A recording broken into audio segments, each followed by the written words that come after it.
Merhabalar, ben Doçent Doktor Fethiye Kılıçarslan. Harran Üniversitesi Tıp Fakültesi Hastanesi'nde Çocuk ve Ergen Ruh Sağlığı ve Hastalıkları Anabilim Dalı Başkanı olarak görev yapmaktayım. Nisan ayı Dünya Otizm Farkındalık Ayı.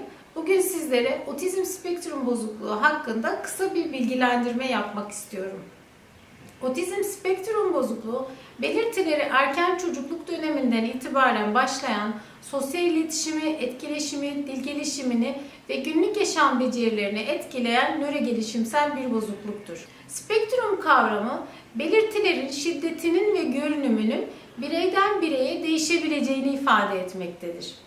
Erken dönemde göz teması kurmama, isme yanıt vermeme, dil gelişiminde gecikme gibi bulgular dikkat çekici olabilir.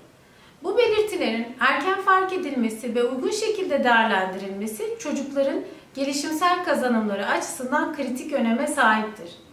Bu tür belirtiler fark edildiğinde çocukların zaman kaybetmeden bir çocuk ve ergen ruh sağlığı ve hastalıkları uzmanına yönlendirilmesi gelişimsel süreç açısından çok önemlidir.